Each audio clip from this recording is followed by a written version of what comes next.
here. Hey, we're gonna do something a little bit different just because we have a new addition to our police force. I think some people saw that on Facebook. And let the chief have the honor since she's gonna be in the chief's court, so.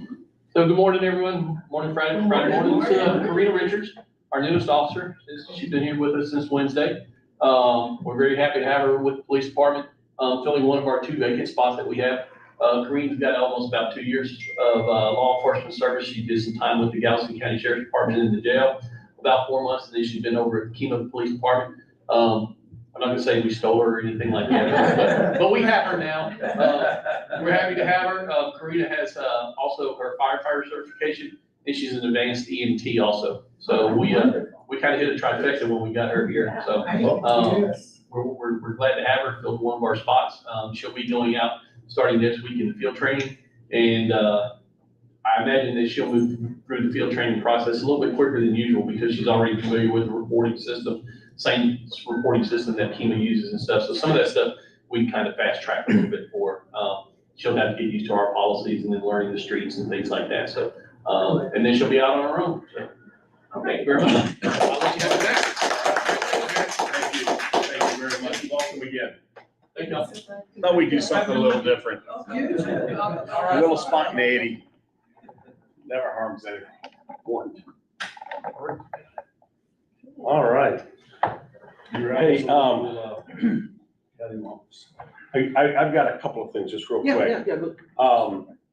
had a personal thing I want to start, and because my wife and I, as I think everyone mentioned, have been very humbled by the support for our granddaughter. And I can pleasantly and very proudly announce that Caroline is out of the hospital after 134 days. She's 9 pounds, 3 ounces, and is on no assist. And she came home from the NICU with her parents this past Monday. So I believe everybody's prayers really helped, and I'm very touched by the outreach that everybody did. So I feel like everyone should know she is at home. She's doing well. I have a whole bunch of pictures if everyone wants to see them. I'm not going to do it here. But in any event, she's home and well. The other thing too is I just want one correction that I got my phone blew up a little bit, and it was just a little bit of a mischaracterization. We did not name David Braun Park the Apollo Dog Park.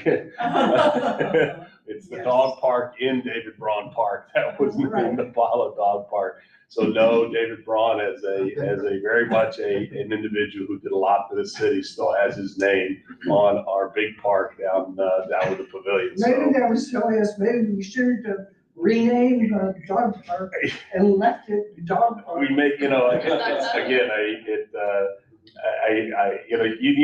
I answer my phone, so my phone blew up when that happened, and I just want to make sure that was just an oversight. So from that standpoint, I just wanted to clarify that and put it on the record. It was just an oversight. In any event, you had a couple of things here. I'll turn it back. Yeah, got a few things going on. Last Friday, we got down the art monument and I went by there Sunday, I believe, and they've got the grass and everything in the ditch, so everything has been pulled out. We've got all the electrical out, so that area is cleared out and emptied out. So how much did that cost? 15,000. Yeah.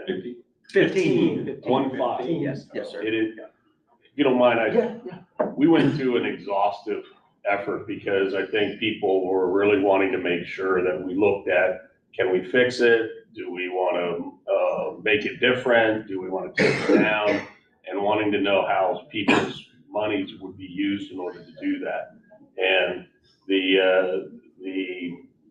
the estimate coming back just to get it fixed and get it set probably was about $75,000, $80,000 more than we expected. To take it down was $15,000, and the view was we can't even put our name on that monument as a welcome to Nassau Bay. It's restricted by TxDOT. I don't know if people realize that. And one of the things that's been a priority on my part is It's why we put the trees up. It's why we're doing some of the beautification and getting the streets all set up. Is when you come into Nassau Bay, I really want people to see that we have a standard so that when you're in our city, you know you're in our city. And I'd like to have a very, very appealing entrance both on the east and west side that match so that we can truly enjoy that we are welcoming people into our city and have it a one that we're very, very proud of.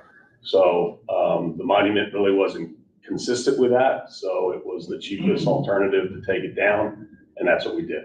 And I'm actually very pleased with how things have ended up. So could we not put our name on it because it was on the other side? No, it was too tall. There are restrictions by TxDOT that if you put things above a certain height, you cannot put a city name on it, which is really. In Texas, the whole state. Correct. It's a TxDOT regulation, so we would not be able to have welcome to or anything with Nassau Bay at all. What was the total from design to tear down? So my understanding, and I haven't gotten a accounting list, but I have a pretty accurate figure, is that the original amount to put up the monument was about $400,000, and then there were what they call it request changes out that was about another $100,000, so that was about $500,000 American. And then 30 to take it down? 15. Phil, but what did we learn from that whole process in retrospect? Good I mean, question. through in construction, verification, all the steps in between, what did we learn? What would we do differently The biggest in thing the future? I think is, from what I saw, the original goals that people had from that, had a much different design. And I think before we end up putting something up, I believe, just as you see, like we did with the city manager and things like that with Nathan, I believe community involvement has to be a part of it. And I think you need to have a pretty broad agreement before going forward on something like that, particularly when, we do a lot, and this is something that you appreciate because you're a big champion for this, Glenn, is, back in John Kennedy's day, we started to really do master planning for the city. And one of the things that I'm espousing when I said about having us of Clear Lake and knowing that you're in Nassau Bay is that was the objectives back in 2000 that we set out for 2020. And in it had, the whole beautification, the whole master plan to have the Nassau Road 1 frontage, because that's the shingle to our city, how we wanted to have it look. And in it wanted, and I've been challenged a little bit here, and I like the challenge because I don't know the answer yet, but in it had, that we really wanted to have matching, entrances both on the east and west side of Nassau Bay. And we wanted it to be a welcome to Nassau Bay type feature that represented our community as both space history and the waterfront. So in my mind, that there was a change from that master plan, because there's no way we could do something like that over in the I guess that would be the western side by where the Nassau Parkway comes down and touches into Nassau Bay. It's not something we could even put our name on, so it kind of deviated from the master plan. When we do that, I think there needs to be a gate to go through in order to do that. That's what I mean. There should have been a series of reviews, no question. Design review, a construction or sign off, something. Two or three reviews that would have caught the process. I completely agree with you, Glenn. Deficiencies up front. That's what we do in business. You're absolutely right. I mean, if you deviate from a master plan, there should be good reason, and there should be visibility, there should be transparency. And I don't believe that occurred at that time. I think if anything, fewer people got involved, fewer things cited. And in my mind, I think one of the things that really changed, and I wasn't here at that time, but I, from the record that I see, and there's a lot of records, is, you know, the safety of that monument from its inception was viewed in some place that was not a hurricane alley. And, you know, after you gave the engineering enhancements for that, and I'm gonna just be humorous, I do mean to be, it's kind of like the old East German women's swimming team. I think it went from something very elegant to where it got to be a little bit brute. And just to put a little humor to it. And I think it was different from what I think people's original intentions. And I think if we had had those checks and those gates, Glenn, as you mentioned, and what you do in master planning, that probably would have been caught. Just honestly, as I look back as a what could we do differently? Like that's my. So do we have that now in a process, some kind of a project development process? We have not done that explicitly. It's some things that we've talked about how we want to do things, because people now are saying that we've already up. We do not. I really would say, just like I said here in regards to what we do with it, we should take our time. We took about 1.5 years to review everything before we got to this point. I don't want to make any, similar mistakes. I want it to be something that, when people in our city, because I remember this when I was knocking on doors, is that people really wanted us to reinvest back into the city, because that we had lost some of the polish that we had, that the city just wasn't as vibrant as it had been. And I don't want to have something that will counter to that, which means we got to slow down. We shouldn't do anything. We've got, if you say what maybe a silver lining is, this was all done on hotel motel tax funds, so you say, okay, we've got a big pile of money there, but at the same time, those are tax funds that are available. I don't take lightly that we're spending taxpayer money to do things, and there should be a lot of retrospect. Glenn, I appreciate your comment.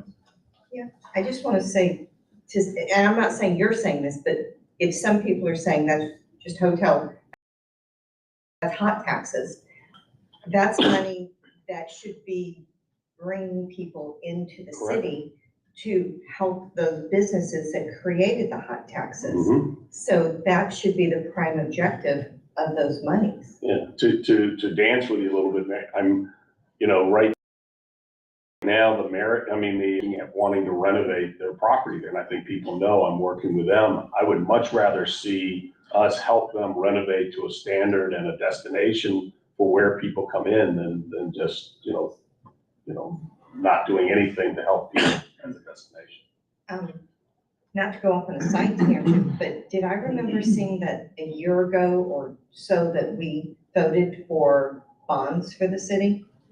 Certificate of obligations. Okay, Correct. so I'm just afraid, as a fiscal conservative myself, that we are creating debt to look to where we can spend money. And I come to the city council meetings and I see some large checks being handed out for nice things, but things that are even outside of Nassau Bay. And I'm just concerned about us just creating debt to give money away. So something to connect is those certificate of obligations were done for a very specific reason, and that was to do infrastructure. It has nothing to do with some of the things you're talking about, like keels and wheels or Large things checks. like that. Yeah. But my intent was I want to have our infrastructure complete if I can.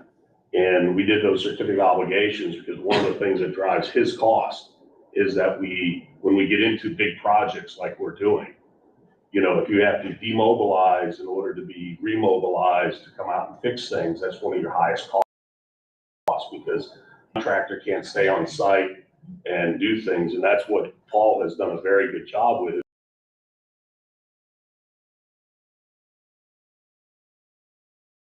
The city, and it's going into 5th-year projects, not a consumption for this year's rodeo.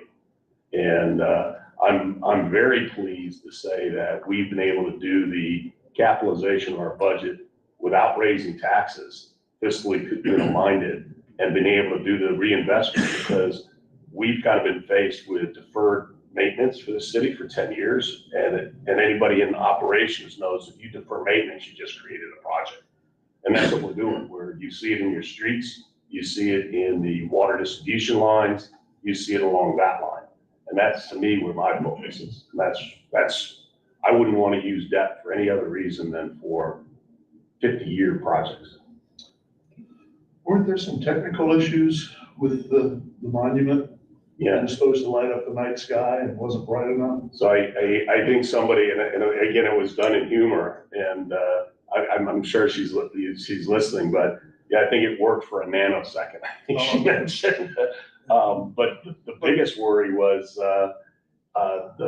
it started to strobe uncontrollably, and both TxDOT and NASA said this is a problem. You know, it's a safety issue for traffic and their employees as well as, for that. And they told us to shut it down. My point was going to be that we've had now two investments into the Nassau Bay where the technical issues around it turned out to be the problem once we got it in. The street lights, the street lights. And that, we think that doing a technical review or hiring someone to do it appropriately. Yeah, I agree with you. I look at it from an operations standpoint and engineering because people know that's my background. That's what I do. We do things very differently in business, and we're trying to do those practices here. Is that if you again, I come back to the certificate of obligations. If you want to do the lowest cost, best way to do it, best way to utilize your people, is you do one project and you get it done quick, and you don't end up parceling it out 15 times because, at the end of the day, it takes time for government to move. And if you don't have the focus, a 3-year project could be 20 years. And we've seen some of that previously. And some of that technical things goes for desire rather than technical. On the certificate of obligation, it's 3.8 million, and out of that, 2.4 million is dedicated to water line improvements only, and then 1.4 is to our supply line coming in. Yeah. And so that's the only two areas I'm taking that money. Because I really want to come back to because it's really important to That me. connection makes sense to me. It does. I was just seeing big Yeah, kids ma'am. Yes. outside the neighborhood, and So- I'm like, that's a lot. So one of the things that drives people's pocketbooks in our city is insurance, and it's the flood insurance. And we have an ISO audit that gets done every 5 years. And in it, it had two very, very specific items that they dinged us for that they really hadn't dinged us for in the past. And we almost went down a level in our competency as it is viewed from the insurance auditing firms, because the insurance company used that audit in order to say how well we can fight a fire. How well do we have the assets, because property protection minimizes insurance payouts. And it's very, very, if you think about that, that's related very, very simply. It's fundamental. Because we listed our houses and because we have things like the Methodist, 7-story building and the Moody thing, we got some big structures. The insurance agencies that do the audit said that we didn't have a ladder truck that would provide for those protections, that those 2-story buildings that became 3 stories would challenge the fire department because it creates a safety issue which would restrict their ability to handle unless you had a ladder truck. And even though we had, a pooled resource available to us for ladder trucks in the area, they said we had grown too much in that area in order to be able to say we had the competency to fight it.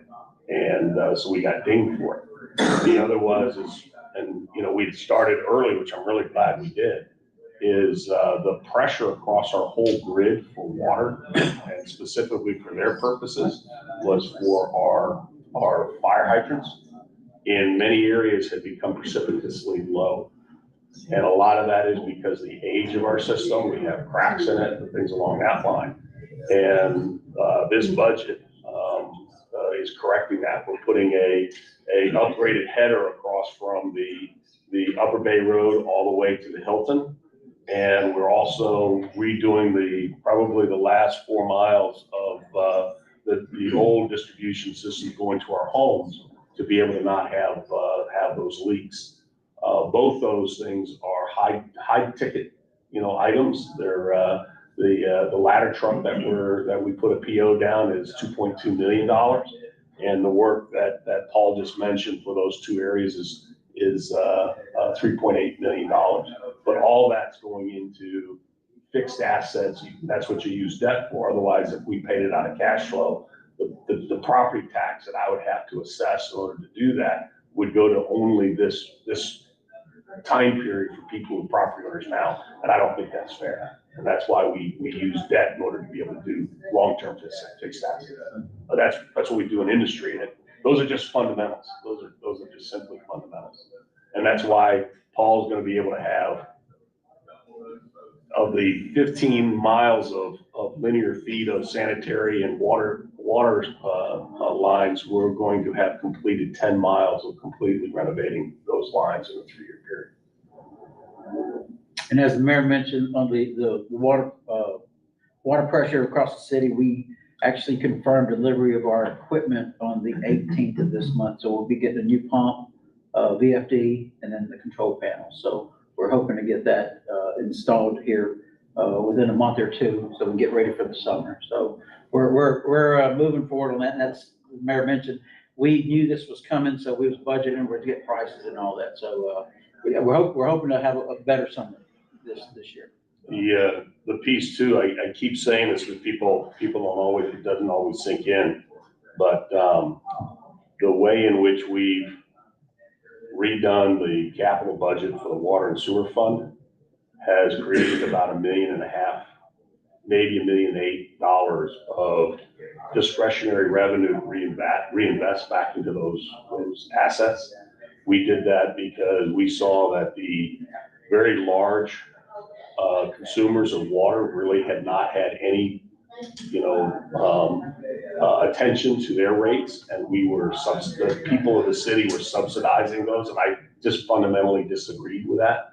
So we changed those water rates in order to be able to compensate for those people who have the largest share of the water treatment plant from water consumption should pay that fair share. And that's where we'd be able to amass these funds. I did not want that to be on the residents. I thought the residents had already paid their fair share. I thought they paid more than their fair share.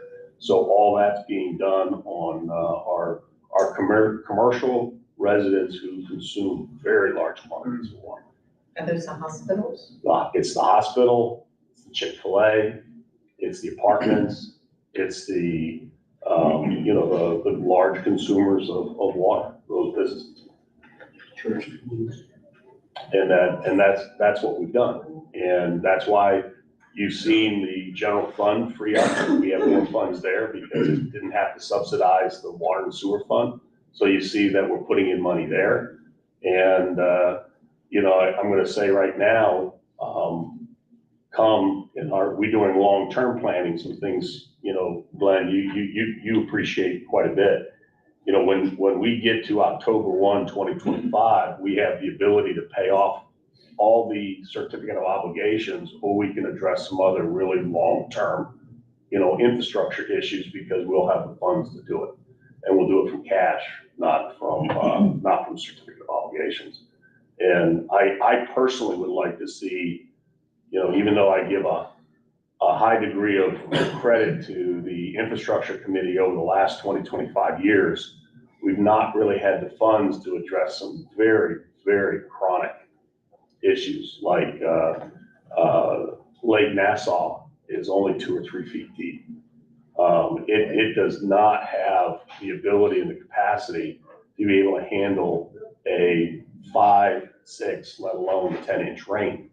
And I personally would love to see us dredge that to return it to a recreational, a lake, as well as what Paul and I are talking about is upgrading the pumping facilities so that we would be able to maybe move 25, 30,000 gallons per minute. So that if we ever have a tropical storm or the flooding, we would have the waterboard head without killing everything in the lake as it was originally designed. Or that we can get the water out of there, because if we don't, that's every artery of the storm sewers in the city, 95% of them go to that lake. So if that lake backs up like it does, it backs up to everywhere in the city, which is where we have flood damage. And there's no question, it comes right down there. So I believe if I'm still here, I'm putting forward these projects. We've already got engineering work being done on them, because if we can fix those things, those will be available for the citizens for the next 30, 40 years. And that's how you're supposed to use capital projects. They're not meant to be done for a year here or a year there. And I very strongly believe in that. So we've also got a power issue for the flood remediation up on Upper Bay Road. We only have 2-phase, 220. We need 3-phase 480. And that allows us to be able to size pumps so that, if you look at this year, we had one challenge, I guess it was right there where it was at Prince William and Upper Bay Road. That should have never backed up that way. And if I had 480 power there on the right size pumps, you wouldn't have even seen the water. We're at the limit of what we can do because of the power that we can deploy at these locations, and I'm gonna fix that. So that's what I want to do. I have a question about flooding, now that you bring it up. What do we know about the work that's going on to drain the water from Houston down into Clear Creek here? Yeah. And what do we know about the effect that that's gonna have on us? So that's a really good question, Phil. I was at a Harris County Flood District, review of the project prior to it going live. And right now, their authority is only to build retention ponds, to do things and to clean out some of the areas. And I believe it doesn't go past 2351, which is Dixie Farm Road. Very, very high interest of mine, because I don't want anything where people are trying to reduce the flooding upstream of us, have an impact where it is impacting the downstream ones. Right now, that is, like I said, all on retention ponds. So it's actually going to reduce the flow of water coming downstream, and I'm all for it. So right now, it's the next phase after that I'm worried about. But this phase, as long as they're putting in retention ponds and keeping water retained up there, that eliminates the amount of water coming our way. Twice on Sunday. I mean, the studies I've seen, they're gung ho about putting more drainage all the way down to here. Correct, but right now, the authorization that what's going on, where you'll actually see work being done, they cannot go south of 2351, and it's restricted almost entirely to retention and clearing. Pardon me? You can stop it there. Well, right now, I believe we can, because that's one reason why, and I'll give James Abbey some credit here, but both he and I, one of the rules for Harris County flood control is that there can be no rise above 0.1 inch of water. And, the best way you make sure that's enforced is make sure that the people downstream are present when they're talking about these projects, because we can actually initiate a lawsuit. And if we initiate a lawsuit, then there's no way, it's going to take federal funding, and there's no way a federal funding will do anything unless there's unanimity in the area for the local as to its intent. And I give Harris County Flood Control District, they're pretty strong on this. There's some real flooding issues north of us that they want to give, but these things that have to be done where there's a no rise certification for the downstream. And Nassau Bay, Keenan, Seabrook are the front lines for those. And I'm working with the mayors there to make sure that we are working together to understand what are the downstream impacts for those things. So this next phase, I'm all for. After that, I'm real concerned. So to say it that way. Okay. Phil, but below 2351 though, through Friendswood's done a lot, not just retention ponds, but also clear cutting along the creek. They put a lot of concrete. 30, 40 yards of Correct. clear cut to increase the flow. They I have, know they're doing retention ponds too, I guess, to balance it, but. yeah. I mean, that's what, if you look at the good news with the Harris County Flood Control District is if you put in a very large, retail area or whatever, where you put in concrete, that enhances the sheet flow of water going into, the bayous rather than into the ground, then you have to have a corresponding plan for retention. So from that standpoint, that they're holding well to that. And again, that's from your question, but here, anytime they clear cut, I mean, it's been, some of those bayous haven't been cleaned in a while. And, they have to be maintained, and that's something that we've got to watch, because we can't stop them from cleaning out the bayou, because they're arguing that it was approved before with no rise. Now it's all kind of filled in. If we clean it out, we should be allowed to do that. They are allowed to do that. So. Hey, Phil, so I don't know if this is still moving forward, but I think it was proposed that on 2351 Timber Creek Golf Course, they were gonna use as a retention. It is.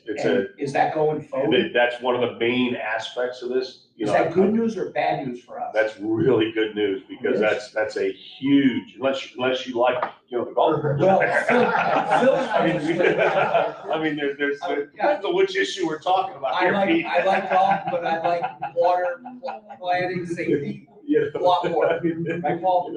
Yep, I know people like that. Yeah. Can it still be a golf course? No. Those designated. There's gonna be a lake. They're gonna put in a huge retention pond. Hey, Phil, since your balls normally go in the water anyway. Where is that? Which golf course? Timber Cove. Yeah, that is part of it, is what I understand. Can I just, I mean, it's question? a huge retention pond that they want to put. Got it. Thank you for that. Can I just back up? We were talking about the water. And so just as a question, so how much usage does these, fast food, quick service restaurants, like a McDonald's, for example, where I get my coffee? I assume this is Nassau Bay water.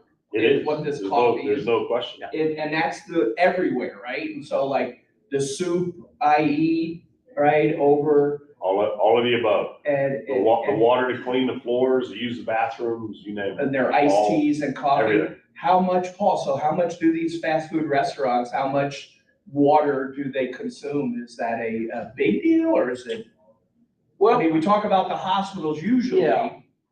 It's pretty standard. I mean, I've been seeing, like a trend of about 8 to 10,000 gallons per resident is about average. And then in the summer, we see it ramp up to about 18,000 extra, depends on their irrigation. And then on the commercial, just depends, I remember, the hospital a few years back, I was just looking, and it was like 1.2 million they were using a month.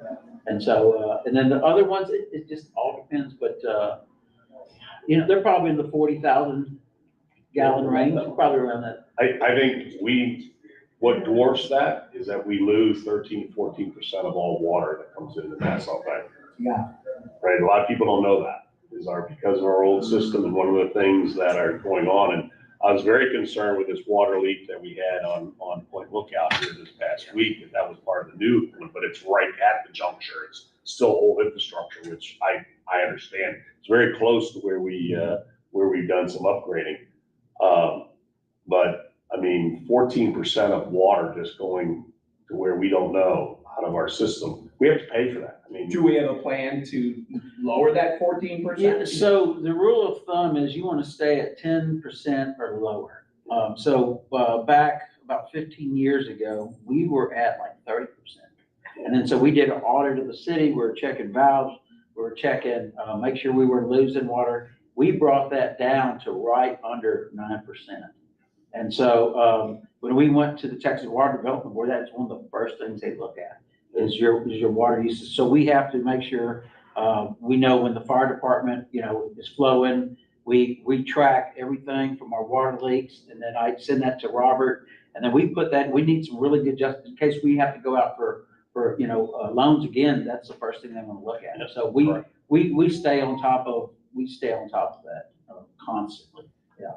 And a lot of it is water leaks. If a fire hydrant flows an average of 1,050 gallons per minute, then if you got a leak blowing for 30, 40 minutes, But I'm of the opinion, those cracks in our old things are there now. Yeah. They just haven't had enough of a crack where there's enough water to do a geyser coming out 10 feet from the ground. Just to be blunt, right? I mean, there's holes in the old system that is leaking water right now that would be considered a leak if they were, blowing up in the air if there wasn't dirt on top of it, right? It gets so bad that it punches and you see Old Faithful come up. And to me, that's what we have to address. And the more we do that, the more we save. I mean, the work that we've done here this past year, again, these are details that don't come to light much. As a fiscal conservative, I really appreciate these things, is that the Southeast Water Purification Plant, where we get 100% of our water, raised our price 20%. Because the efficiencies that we did, and because the way we did a rate structure, not one of us here we've had any kind of rate increase, because we're working the efficiency side and we're working the proper rate structure. So no resident really, felt that. And that was done by design. I read a while back that Houston loses 50% of their water. Yeah. Wow. I may challenge that number, because at some point they, and I don't know how they can keep their pressure grid, because you're kind of caught in the operating window there, that either they're putting so much pressure that they're losing so much, because once you go to a pressure lower, it becomes a potable water issue. It's a water quality issue, that you can get incursion of bacteria if you don't maintain your pressure grid. And from that standpoint, 50% is one hell of a number, if you pardon my French. Anyways, it's big, though. It's big. They lose a lot. They lose a lot. I don't know what the number is, but it's big. We don't have that problem. So by the end of next year, we should be even better than where we are from a work policy. So Phil, talking about price increases, that's water that's up 20%. So I have a property in another state, and our trash pickup, we just had a significant price increase. So it made me think about AmeriWaste that we have, that we're supposed to be reviewing their contracts. And I've heard no talk about AmeriWaste, and we don't even really know what we're paying, because it's embedded in our taxes. So we don't know each homeowner Monday and Thursday when you get picked up, how much each time that's costing us. But have we reviewed that contract? We haven't, quite honestly. We have not? We're reviewing it now. Yeah. That was one of the big discussions with me and Jaime this week. Yeah, but I'd actually say we looked, and let me say it this way.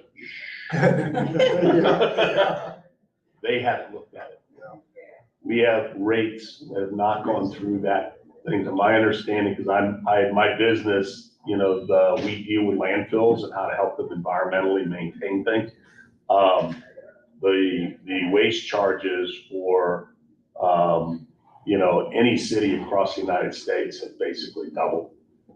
We are 2 years in the expiration of our trash contract. Which is a 5-year, so 7 years, right? So, but they haven't looked at it either, and they're billing us like that.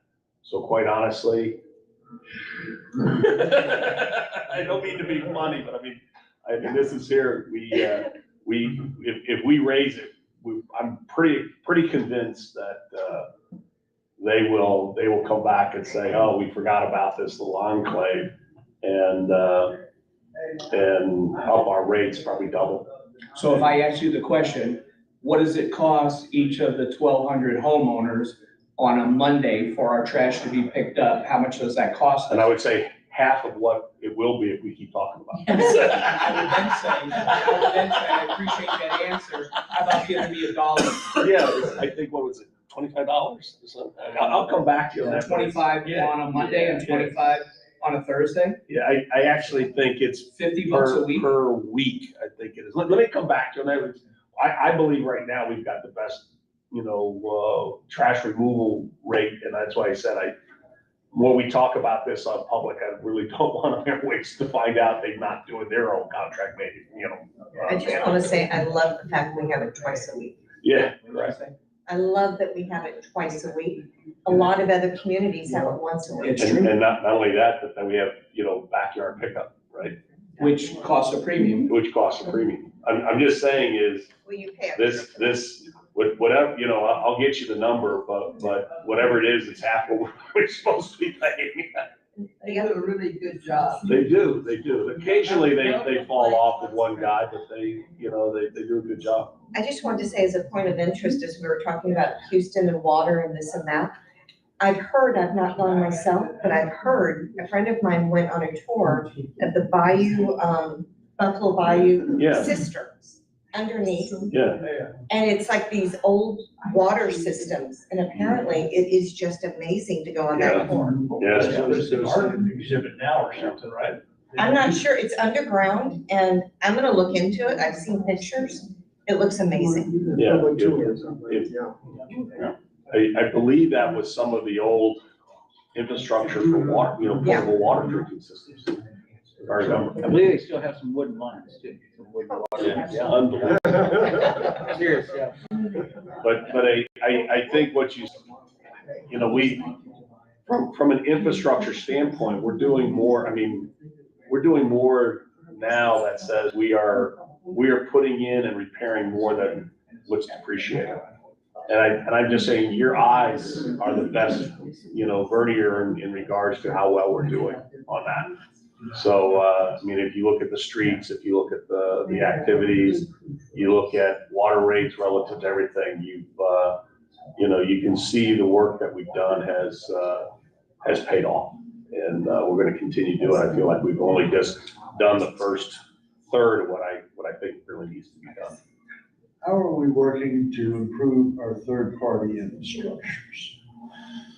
Power, telecom, Yeah. cell service, even traffic lights that don't let more than one car through at a time. We reach out to TxDOT, whenever the traffic, I get reports and then I'll email with them. But as far as the communication, we were approached about 6-7 months ago by a fiber optic company. And I think they thought, since we're just a small town, that we were just going to not pay attention to You're a talking lot. about Frontier. It was a community, and so the biggest. Not the first time with them. Yeah, the biggest argument that I had with them is that, when you bore 4,000 feet a week, you're gonna hit water, sewer, Yeah. storm, and they wanted to put it back on the city. And I absolutely fought that, and then researching a little bit more, there are some cities and lawsuits about that, and League City. in yeah, particular. and so I just won't back off of. They've got routings and right of ways. They do, and that's for replacement. Yeah, This was a correct. whole entire, This is, either they have to use our facilities or they gotta put in new. And if they think that we're gonna pay for them to put in new, they got another story. and then hitting water lines, so brand new water lines, they just did not want to take the responsibility of that, even though we had contractors would be working for them. They expected city crews to do that, and also locate 4,000 feet of water and sewer and storm. Yeah. And I wanted a televised inspection done after every bore, just to look after our infrastructure, and they did not want to do it, so I'm not budging on that How until did things work out with South Shore, El Lago, they've just done those in the last couple of years. Yeah, South Shore, of course, is a much newer. Yeah, you know- installation, But El Lago's not the same age as we are. yeah, I actually reached out, to some of the cities and got some different feedback. I know in my neighborhood, they came through, and one of my biggest concerns was the 3x3 and the 4x4 boxes that they were installing. And I mean, you're talking two boxes the size of this table, and our front yards in Nassau Bay aren't that big. And so a lot of your front yard would be taken up by these huge boxes, and I didn't think that was really good. So I asked for, a different style of box, or is it varied, but they were like, that's it. And I mean, I have pictures, and it's just, looks really, really bad. It just, our yards look really good with. Isn't there existing infrastructure mostly in backyards? There- Why would they not follow those routes? Good question. I, for whatever For reason, access, they I wanted mean, to come to the front. without naming those that shall not be named, that's what it is. They've been very,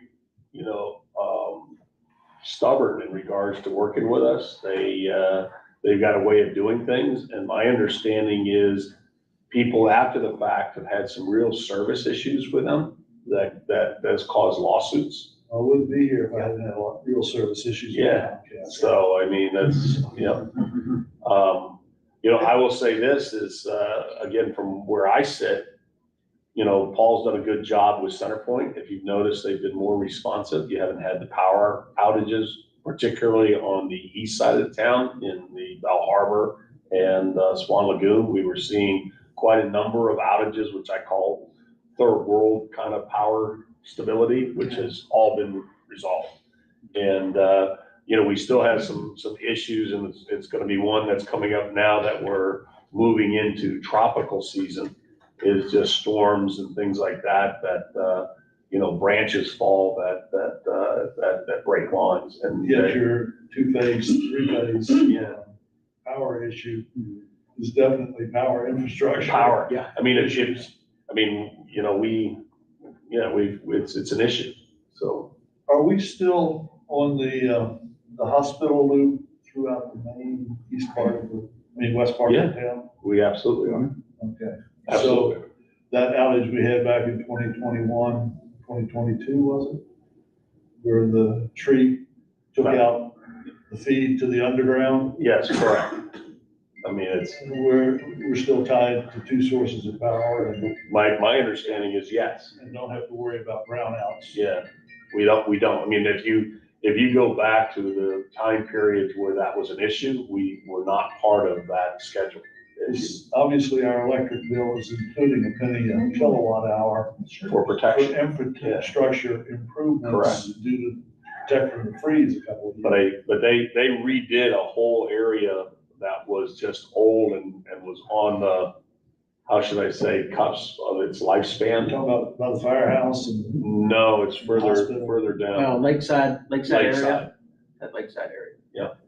So Phil and Paul, so is that pretty much like CenterPoint? They've got antiquated equipment that needs to be updated, and In unless, some areas, not and in across the some board. areas like Val Harbor was Correct. obviously, and unless Paul really prodded them to push them, they would just kind of keep it going, not Correct. to replace that. So, I mean, a lot of these folks are monopolies, guys. I mean, so it comes down to, being a point of the spear to either be poking them to make sure things go forward and our legal options there. And then the other is just having a relationship where they see that, where you get to the right level where people know that it's an issue and being able to make sure you work it properly. It's a kind of, that's how you deal with these utilities. When the outage occurred, 2021, fall of 2021, off of San Sebastian and south, it appeared at that time that we had no relationship with CenterPoint. We had no point of contact between the city manager. It sure, I can't say for sure at that time, I wasn't here, but I mean, that was a problem. I mean, I know which one you're talking about, and that was that had a lot of, To improve those. yeah. Yeah, I actually have a really good relationship with the three representatives in our area. One that handles the interior of the city, and then one that handles the black decorative lights on Nassau Parkway, and then one that kind of represents Tech Stop. And so we're always communicate back and forth. I got their numbers in my cell phone, and so I got a really good reputation with them, and we're fair with each other, so. Hey, Paul, what's our breakdown in Nassau Bay between above ground and below ground for our power? I don't know. All I know is it's changed very dramatically since 2000, because when we redid, and somebody's seen this on social media, is that when we redid Nassau Road 1, you'll notice there is an absence of above ground wiring. And we did that for two reasons. One is the aesthetic look of having poles. I mean, you see what Webster looks like coming down there. Once you come down off the bypass, you'll see that the lines go directly down, and we don't have exposed wires or above ground, power and other utilities until you get back to Swan Lagoon, I think it is. Well, you've got a very nice exposed there between the fire station and the hospital. Yeah, correct. Yeah. But I mean, Very heavy. but we've moved to where we want all that underground, because at the end of the day, when you do new type stuff, it's aesthetics, but it's also, those poles fall in heavy weather. They're susceptible to branches, they're susceptible to all those things along those lines. So I prefer buried cable rather than above ground cable. Phil, is there any benefit to, while we're putting in the new water sewer lines, to, if it's in the area where there's above ground power, is there any benefit while the roads are dug up? If we do it ourselves, it's on our ticket. We're trying to do this when other people do things as part of redevelopment. So it's other people's money. But I would suggest we look closer at that, because we don't know what our. Fair enough, real Yeah, expensive. and Real expensive. I'll reach out to them and ask about the same thing. I figured it'd be a lot cheaper now. And they just said, no, when we do a project, we don't need it next to y'all. And they're into the big directional boring. They come in underground and they just pop it in, come up, and, they just. You had your hand up, we have a question. I heard the comment, hospital loop with electricity. Does that mean that because the hospital is a must, keep Yeah, power, it's in a- that it's some a- houses are attached, so we're So not so just like you saw with COVID, doctors, nurses, things like that got the first round of shots, just the same thing in regards to power distribution. They're considered an essential, So we have service. houses on that too. Yeah, so you can't have just unique grids for power. You have, power grids that are put in for an area. And we just happen to be in a power area for the methods. What portion of Nassau Bay is attached to that? Is it all or is it half? No, I don't believe it's all. I think it's like 2/3. Okay. So as you move, I don't know if the point lookouts, the. If we can see the hospital, we're good? I believe that's right. Okay. I never thought of it that way. That's probably, if you can see it, you're probably okay. Yeah, on Surf Court from the Public Works Building, if we're out and we look at Irma's and their lights are out, we know that grid is out. We know our lift station on Surf Court is out, and so we're on a list for essential needs. And so my water plant, wastewater plant, all my lift stations, as soon as they go out, we call them and they can come out within probably 30, 40 minutes sometimes sooner. So we're on an essential list for I that. mean, again, about infrastructure, I'll come, but let me just, there's one lift station that services all of like Bell Harbor, the hospital and things like that, which to me keeps me up at night. There's a couple things that, kind of as a mayor keep you up at night. If that ever had a catastrophic failure for whatever reason, that would end up, eliminating sanitary services for a big part of a high-density area of Nassau Bay residents as well as the hospital and the commercial area. We experienced that with Ike. We did. That's what I mean. That's one that keeps me up. And we also found out it didn't happen overnight to recover here in the city. It took many years. It does.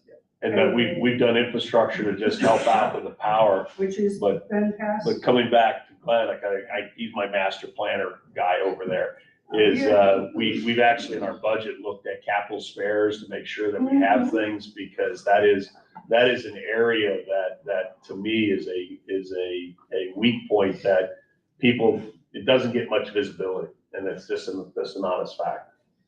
No, I have another question.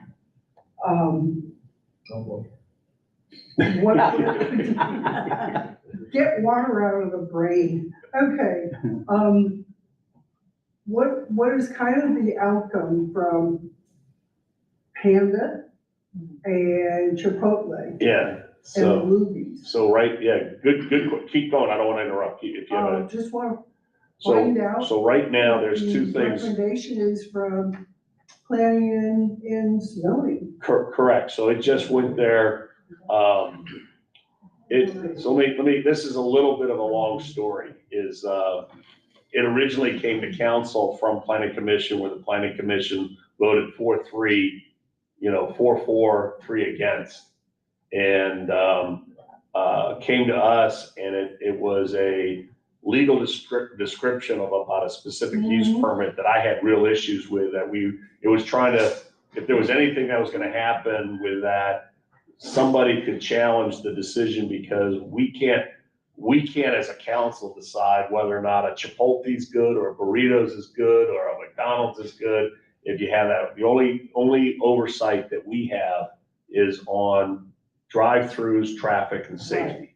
All right? Yes. And for those who are wondering why this went too, is I raised this with Paul and Dick Gregg, that, in looking at this, whatever we do, it would get challenged, and I don't want the city to have to be involved in a challenge because of language we put together. So that got fixed. That second planning commission meeting was this past Monday, I believe, and it passed 5-0 in recommendation to it. But there's two things going on. I've asked, and Paul's working it in regards to having a traffic assessment. I'm very concerned with the amount of traffic going through there. And from my perspective, before we do anything on council, I want that traffic study completed so that we understand. Because one of the things that with the limited information we've gotten is that we have about 90,000 cars come through that corridor Yes. per month. Is that per month, per week? I think that was per month. So that's, call it, make the math easy. If it's 100,000, that's 25,000 cars going through there per week. Or, if you look at that per day, it's there. My concern, again, I like to think longer term for this city. We've got Margaritaville going in. We've got great Wolf Lodge going in. We've got the Texas A&M going in. We have major expansions of things that are going to, I believe, take that 90,000 to probably 150,000. And from that standpoint, and that's my guess, I don't have any numbers on that, so you can hit me for that, but I apologize. But I believe that those are of great size, that you're gonna see our National Road 1 corridor become more and more. And anything that allows the things going through there, however bad it is now, it's gonna get significantly worse. And I don't want to add to that. So before the council opines on that, I want that safety study, because, Because I can remember when Luby's was going really strong, and when it came, we'll say the time frame of 4 to 7, if you were trying to go to Luby's and going to CVS, the way the entrance is, couldn't do it. it was a nightmare. It was a nightmare. and it's only going to be worse. Yeah, And so, how so many just fast again, food joints you may have information that others don't, is, the Luby's property has been sold to a private equity I group. know, The private equity group's whole purpose is to do development, particularly for drive-throughs. So Yes. they have a contract with Dutch Brothers, they have a contract with Chipotle, things like that, where they basically come in, buy property, build it up and turn it over to franchisees as part of the business model for yes, these drive-through type businesses. And their plan is to knock down the Luby's building and put up 2 freestanding facilities, one geared to Panda Express, one geared to Chipotle with drive-through. They want to punch 2 additional driveways into Nassau Road 1. They want to punch 2 additional ones into Space Park. And their original plan was they're going to take down 27 trees. So I've been involved in this, folks. Bill, Monday, they did not say that there were any changes to the existing driveways. Yeah, so that's my I don't know whether understanding. your information is newer. No, You said punching new drive. no, they that's say part of the in- original plan. I didn't, that's, Okay. they had four things there that were gonna go in. Well, they said ingress, egress, with no changes from today. Oh, that's not my understanding. Yes, so there's a disconnect. So that, anyways, I want a safety study before, a traffic safety study, which means this is not gonna be on the fast track. It's probably gonna anger them. But I just wanna make sure we have the data and that we all know the alligator we're wrestling with, because that is our oversight, and public safety has always been something very high on my list. my concept when this first came out was, hot shots are around shopping and buying, we're smart enough, we can override whatever So, little Nassau Bay has got to say. yeah, I'll give you another thing is, we've obviously gotten on the radar screen for developers. And I think, I hate to say it, I mean, I'm pushing to look at some big redevelopment areas. And I think we're catching attention of developers.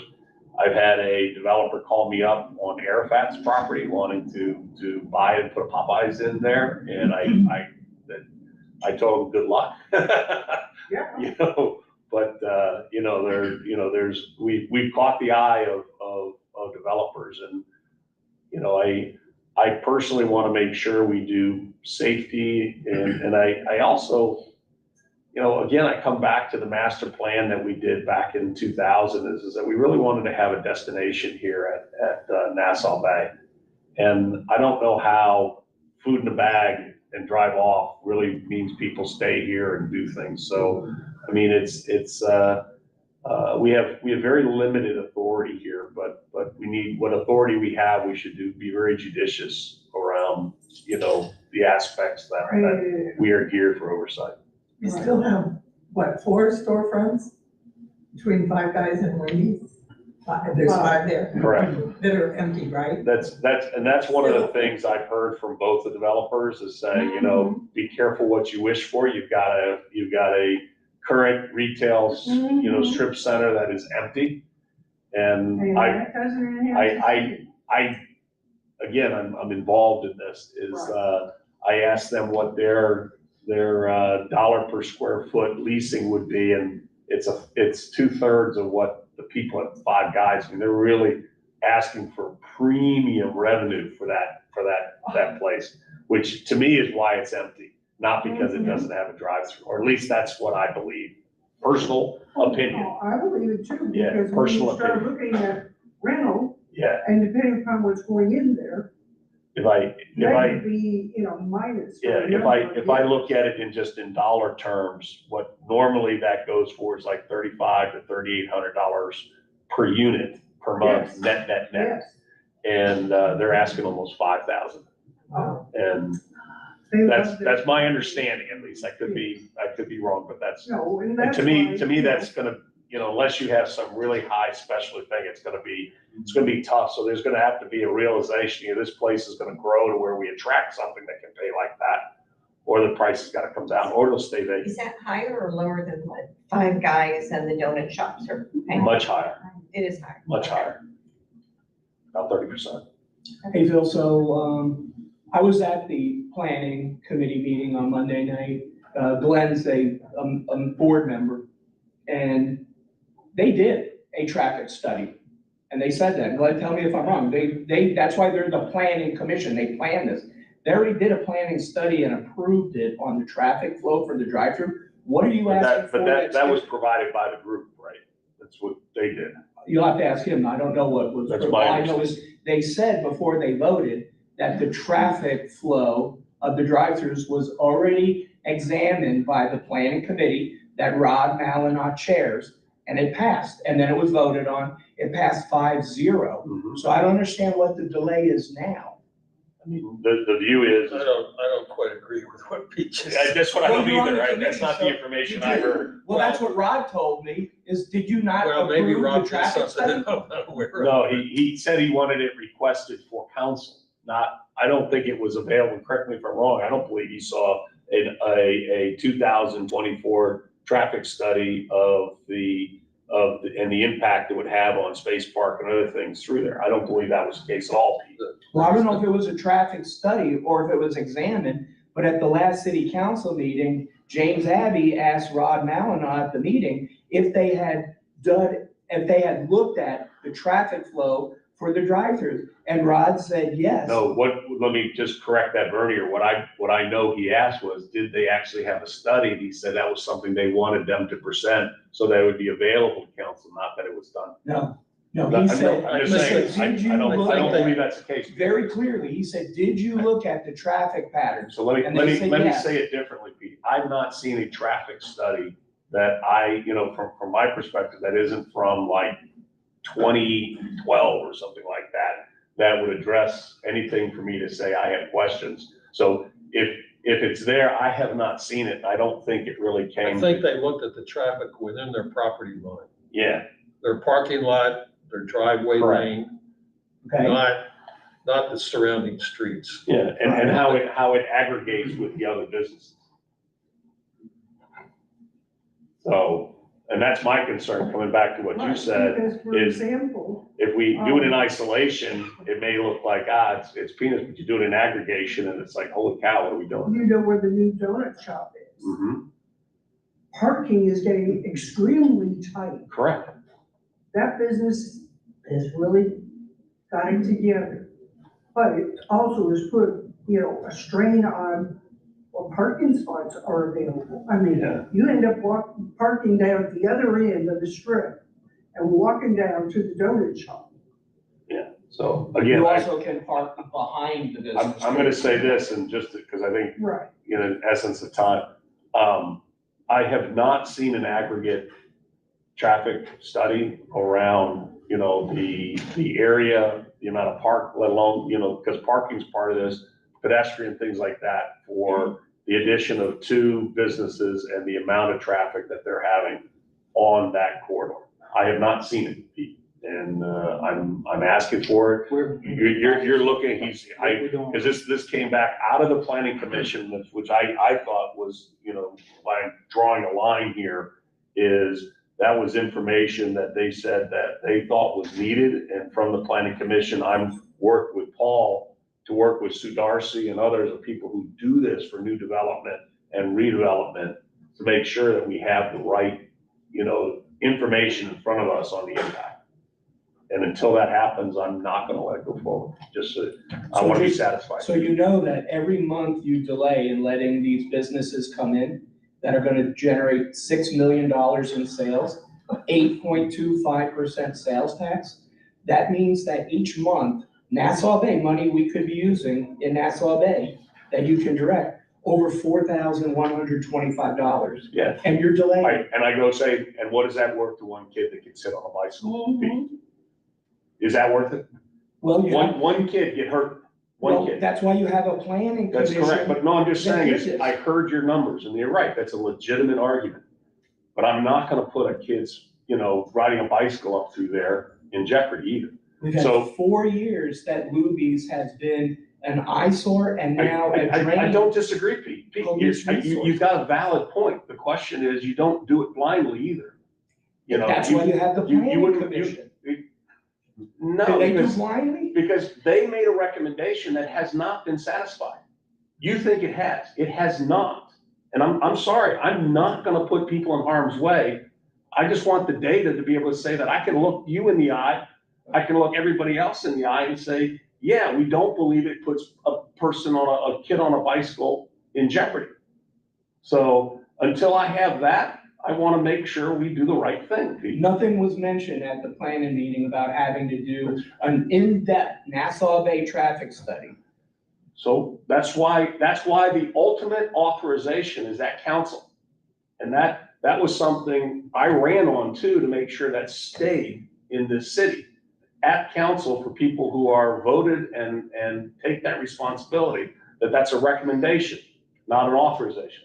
And that almost went through where we made changes to how we did things, that would be not part of council authority. And I'm very much against that. And I really appreciate, and I think the planning commission has done a good job focusing on what the things are. But I don't think you just go ahead and just be blind to the fact that there could be some safety issues. And I'm not gonna go forward. I can't look people in the eye and say, I've done the due diligence to know that I haven't done that. And they're blind and didn't do any due diligence? They didn't have the data. You're trying to create an argument that doesn't need to be, they don't have a full aggregate study. You're trying to stop businesses that should not be stopped. No, I actually have not done Nassau that. Bay with the tax revenue we're losing each and every month, going back to August of last year. No, I'd say we have a difference of opinion, Pete, on when somebody should be able to put in and whether or not they've done the things necessary to be a business citizen here in Nassau Bay. I'd say your standard's too low, Pete. I'd say you had a half a year to start to do a traffic study that you haven't even started if you were so concerned about this. No, right now we didn't have anybody who was saying they were gonna put through drive-throughs, and you do that as the opportunities come. Well, Luby's already had a drive-through, so they should be grandfathered to begin with. That's not how it works, Pete. I know that's not how it works. And quite honestly, if you look at here, and again, I'll be glad to talk to you offline on this because we're waiting here. Yeah. But the amount of throughput that's going through for Panda Express and for Chipotle dwarfs that of Luby, dwarfs it. Yeah. Right? That would be like saying, putting a Hilton in inside the residential area and say that that's like an SDR that's being run by an owner-occupied person. We've got very good people who are doing, owner-occupied SDRs, but if you put a Hilton down by the things, you'd probably have an issue with it. Yeah. So look, I was for Chick-fil-A, even though I don't eat at Chick-fil-A. My wife doesn't eat at Chick-fil-A because they use peanut oil and she has to take Do Benadryl. you know how many accidents have happened up on Nassau Road 1 because of people in the traffic going into there? Yeah, How many? And going out the back. No, but I way. mean, how many people have been injured in traffic accidents because everyone knows the traffic pattern going into there causes things to back up on Nassau Road 1?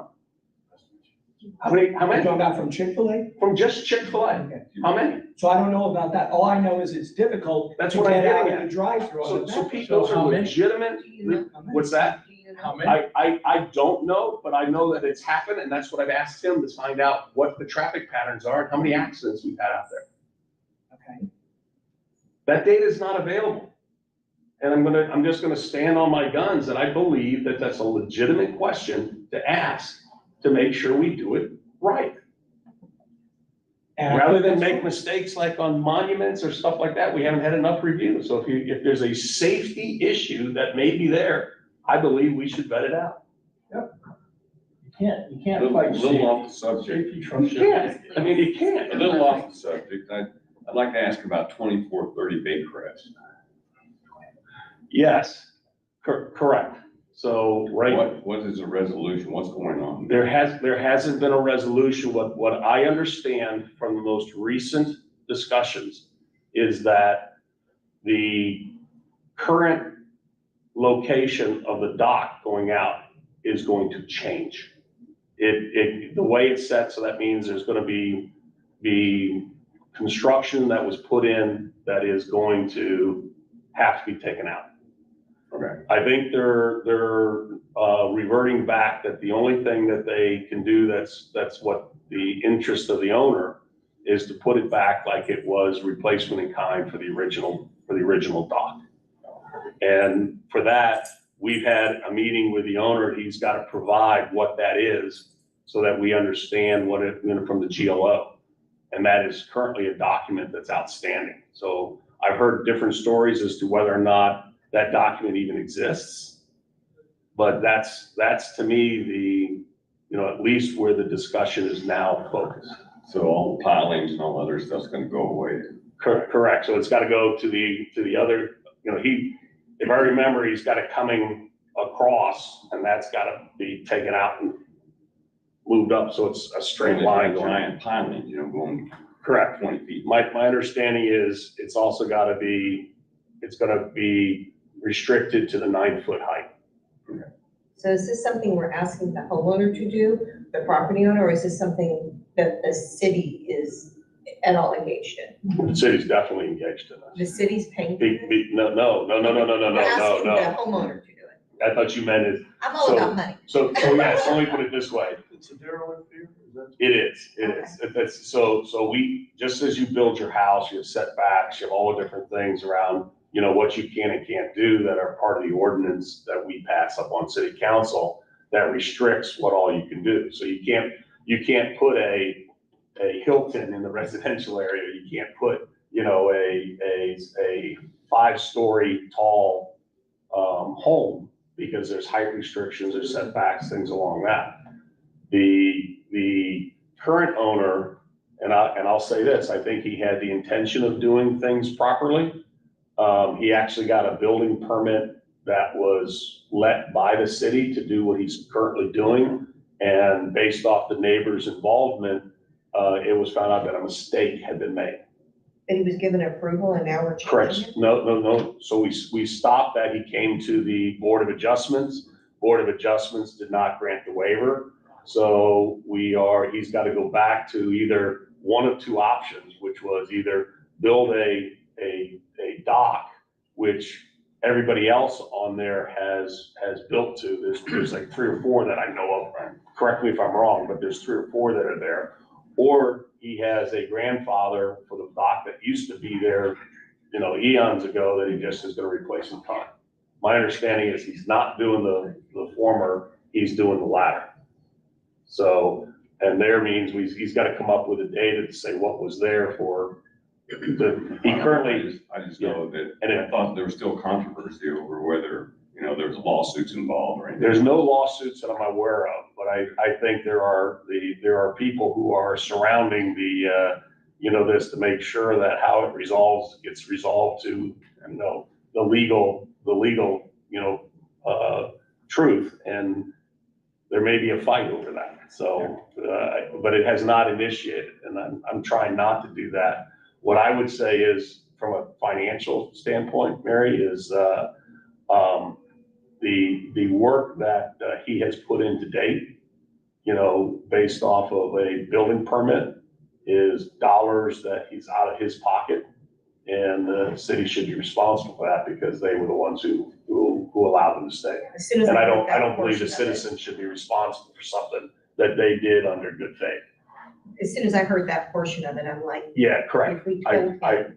And that's one of the things we told him is, and it's estimated, he said he thought it'd be 5,000. I think it's gonna be a little bit more than that, but call it $10,000 of city exposure to be able to make sure it's done per the legal route. So that's where I believe it stands right now. And the last thing I've heard is has he, by doing his changes, eliminated the ability to say he has now rights of grandfather? And I don't know the answer to that, just honestly. And that's where we are. So a lot going on in the city, so. Thanks. Yeah. Do you have anything else? I had a few things really quick. I know we've gone past it, but a few things that you'll see around the city in the next couple of weeks. We are seeing an increase of water breaks in the system, especially on service lines. League City, obviously their crew's out, Webster, so we're starting to see the water breaks. We have street sweeping tomorrow. We will have a red alert. Did we do a SWIFT? Yeah, today at 3 we'll go out, and then we're also doing the social media blast at the same time. And then we will have another, Saturday, next Saturday, a sweep too. It's gonna take a couple of days to do all that. The truck is equipped with the brush that cleans the, curbs. And then we'll have one of the public works guys making sure they got enough water and everything. And then, so we'll be seeing that. Also, the, boardwalk repair on Upper Bay is completed. That's open to the public. What did that do? That actually the dead men that go back, you have these tie rods, they rusted out and then. You know what a dead man is? Not at all. So it's go Yeah, ahead. it's just in the street So- kind of, and it's. So if you just had a holds the pipe in there in the dirt and something pulled on it, it'll go through the dirt very easily. So you put a spade, so to speak, on there, so it has to push all the dirt and it keeps it. Yeah. It's, Yeah, a and dead it's man means rusted it doesn't out. move. Yeah. And that's, Just a so, rod. yeah, so it's a engineering technique where instead of just the diameter of the pole, you have a plate that has to move a whole bunch of dirt. And that, it reinforces that quite a bit. Hey, Paul? Yes. Just a quick question on the street sweeping. Why do we always schedule street sweeping on the weekends when people are not working, they're home? Can't we schedule this during the week when cars are not in Nassau Bay? It seems every time we've had street sweeping, it's always the worst time. Like it was the Nauticats, right? Have a swim meet on a Saturday and there's 200 cars. Yeah, we've looked at that with because we don't do it in-house. If we had our own sweeper, we probably could. And we talked about our own sweeper, but it's too expensive. Yeah, it's about 100. And the maintenance is a bear, so. Yeah, We're not getting convenient times from I this. like the idea of the weekday. Yeah, I do too. I mean, okay, but let me I, look a little bit more into it. yeah, She said- that's good, she that's said good she liked the feedback. weekend? No, she liked the weekday. Oh, absolutely, that's what I've been Yeah, saying that. for correct. many So meetings. my bet is, and I don't know this because this is good feedback, we should take it and see what we can do, is, we're right now enhancing our, street sweeping, and we haven't really had a full contract. We're kind of restarting this. So I believe we're gonna, and I'm speculating, and I shouldn't do that, that we're getting what's left as to what people can do rather than, you know, as we do this more often and negotiate to say, when exactly do we want it? So that's probably, I think, some of the things you see, but I think that's a really good idea. Yeah. I really do. I think that is. You'll see some, at David Braun Park, the basketball court, we've lowered the back, goal, and we've ordered 6 brand new backboards, rims. Once that is put on, hopefully they'll get delivered next week, and then we will close off the, basketball court for about a week, and then repaint everything. And it'll be 2 courts, one for adults and then one for children. Just a quick Yes, ma'am. question on that area with the court and the tennis courts. I've heard updating on ground area. I've heard, you know, some of the court area. Any conversation at all about updating the lighting to LED because of the cost? Yeah, so- Absolutely. Yeah, I mean, so. 'cause we're spending a lot of money on Absolutely. old lighting. Yeah, so what we do now is, once they go out, we have like a series of like 6. We actually transition from the high pressure sodium lights to the LED.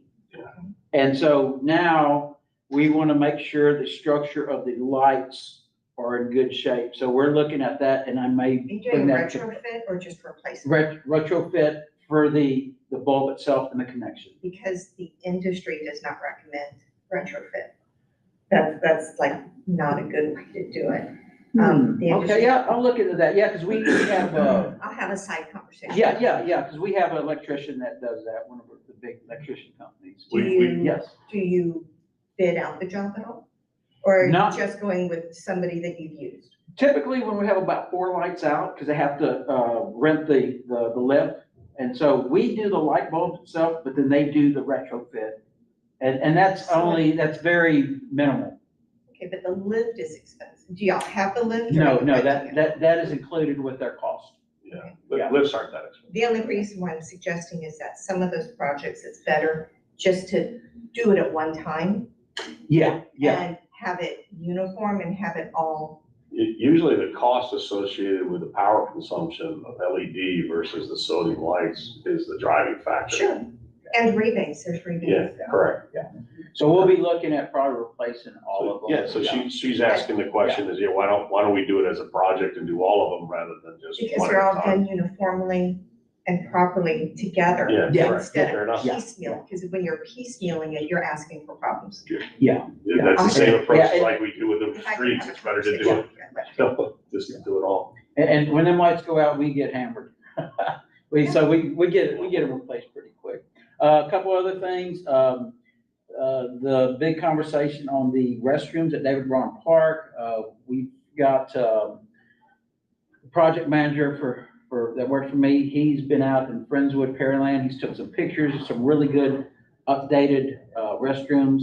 And we're getting in contact with the contractor, kind of see what kind of prices are out there. We'd have to probably go to bid on it, but, got some really good pictures. I included them with the highlights this week. So Paul, is the plan to knock it down and start fresh and do ADA, or just to do remodel the inside? For this one, it's to knock it completely down. Yeah, And upsize the sewer line, water line and everything, yeah, and all ADA. yeah, correct. And then on the 18th, we should see our Florida Sables being delivered, and this would be the 16 Sables that were gonna be on Upper Bay, Space Park, I think 4 on the boardwalk, and then 1 in the park. So that's gonna happen around the 18th. What was that? The Florida Sables. So if you come down Upper Bay, you'll see our palm trees, the skinny, and some of them, some areas are missing. Yes, And so we counted 16. we're Disabled trying palms, to Florida Sables. replace what once was over the past years, have not been done over the past 20 years. And then last thing I had, spring break next week, so we're focusing on the parks, make sure everything is nice and neat for the kids, and restrooms are clean on a daily basis, and get some employees out of here, spend some time with their kids, so. Well, even more so, city council, which is normally on the second Monday, which would fall on the 11th, which is right in the middle of spring break, has been moved to March 18th, 1 week later, for this one time only, in recognition of 5 of the 7 city council people have kids and things are going out, so we probably wouldn't have had a quorum of them. So I recognize that y'all have raised the canopy in Founder's Park. Yeah, And as I walk in the neighborhood, that's very noticeable coming up, and no question. like, it's very noticeable. Did I hear that that's being thought of for Ward Park? Yes. When and how high and what kind of visibility? Because y'all took it up on Founder's Park. I Yes. like that. Are Yes, y'all so- gonna go that high? We are. Trees aren't as tall there, Okay. so we gotta be careful there, but Yeah, typically we go up 14 feet on the streets for the fire trucks, so they don't hit nothing. And I actually reached out to our tree contractors, and he's probably gonna meet with me next week to give me a recommendation. Yeah. Of how we should raise it Because up. from my house, I can see the water, but I can tell you I don't see that water no line question. across because of the, Yeah, and if yeah. that went up, I would see more So water. let me, there's 2 things here, and this is something I've been pushing Paul on, is just tree trimming across the city is something that's been sorely needed.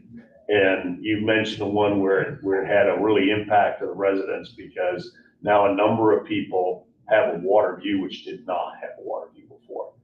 The trees there on the Upper Bay, right there for Howard Ward, definitely obstruct views for the citizens to be able to see the water.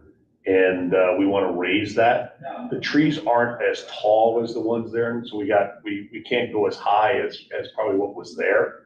But also, what we understand from the arborist is for the oak trees that are there, because we haven't been trimming them, their growth is not going high, is not as accelerated as it should be. So our hope is that as we Impact. impact that they'll go up, and then we can continue to take that umbrella up, because I'd like to see very large oak trees that are up where the canopy goes. You come to Seco, we did ours, where it goes up 30 feet. But you need a tree to be 30, 60 feet in order to be able to do that. Sure. But that's the intent. So, That's all I have, Mayor. yeah, let me just look through here. Are you back here tomorrow? Yes. We 10 are. Yes, So, yep. that's all I have. Any other questions? Just a quick comment, I know you love this so much that you don't mind sticking around. Last week we talked about, or 2 weeks ago, we talked about Texas windstorm, the windstorm insurance. Yeah. And how it's cheaper further down the lake. And we were gonna research why, and I've done that, and it's because east of 146 is included in one of with all the counties along the coast as being eligible for Texas windstorm insurance coverage rather than private coverage, and it's cheaper to get Texas windstorm. So if you're in the area where Texas windstorm, the Texas Windstorm Insurance Association, whatever covers it, I had it's not much heard cheaper. that, yeah. It's cheaper where it's the only option, is that what you're saying? It doesn't have to be the only option, that's what they say, but Is it it's actually, good it's just really expensive, it's just cheaper, you can just get it, that's what my insurance agent tells me. So the thought that I had was, is there. and that's Say really that, legislative- say the organization again, Texas Windstorm. Texas Windstorm is TWIA or TWA, I think it's called. Texas Windstorm Association, and it's a corporation that's, I believe, established by the legislature. So it's purely a legislative thing that that they're eligible for this east of 146. And plus, there's a lot of counties, all the counties along the coast.